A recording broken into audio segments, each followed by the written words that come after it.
નમસ્કાર ખેડૂત મિત્રો, આજના મહત્વના વિડીયોમાં આપનું હાર્દિક સ્વાગત છે. મિત્રો, હાલમાં ગરમી ખૂબ જ વધતી જઈ રહી છે.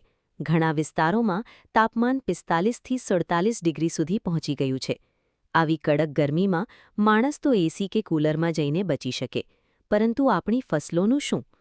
ફસલો તો ખેતરમાં જ રહેવાની, અને એ કારણે સૌથી વધુ અસર પણ ફસલો પર જ પડે છે.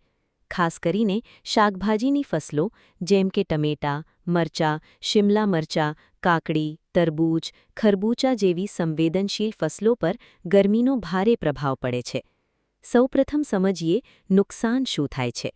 જ્યારે તાપમાન વધુ થાય છે ત્યારે પાંદડા બળી જાય છે અથવા સૂકાઈ જાય છે. છોડ ઢીલા પડી જાય છે. ફૂલ આવતા હોય તો તે ઝડી જાય છે, ફ્લાવર ડ્રોપિંગ. ફળ સેટ થવામાં સમસ્યા થાય છે. ફળ નાના રહી જાય છે અથવા બગડી જાય છે.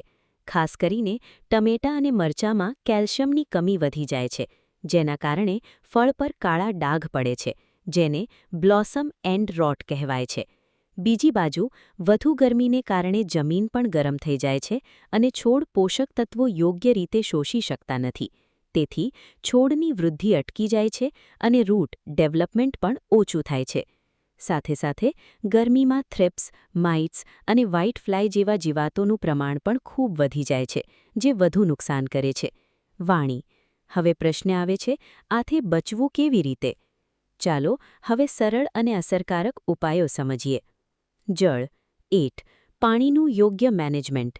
ખેતરમાં પાણી વહેલી સવારે 11 વાગ્યા પહેલાં અથવા સાંજે 4 વાગ્યા પછી આપવું જોઈએ.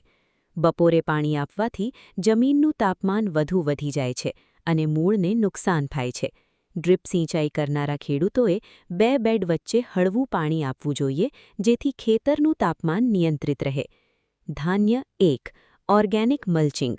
બેડ વચ્ચે સૂકી ઘાસ અથવા પાકનો કચરો નાખવો, જેથી જમીનમાં ભેજ લાંબા સમય સુધી રહે અને ગરમીનો પ્રભાવ ઓછો થાય. યુરિયા. 3. ખાતર વ્યવસ્થા. Fertilizer management. ગરમીમાં ખાસ કરીને કેલ્શિયમ, બોરોન, ઝિંક, આયરન આ તત્વોની કમી થાય છે. તેથી 20થી 25 દિવસના અંતરે 1-2 સ્પ્રે જરૂર કરવો જોઈએ. યુરિયા એટલે કે નાઇટ્રોજનનો ઉપયોગ ઓછો કરવો અને પોટાશ વધુ આપવી, કારણ કે પોટાશ છોડને મજબૂત બનાવે છે અને ગરમીનો સ્ટ્રેસ સહન કરવાની શક્તિ આપે છે. 4. નર્સરી માટે શેડ નેટ. જો તમારી નર્સરી છે તો 50% શેડ નેટ લગાવવું જોઈએ, જેથી સીધી તીવ્ર ધૂપથી બચાવ થાય. 5. નિંદામણ યાની કે વીડ કંટ્રોલ. ખેતરમાં વધારે ઘાસ હશે તો જીવાતો અને રોગો વધે છે, તેથી નિંદામણ નિયંત્રણ જરૂરી છે. 6.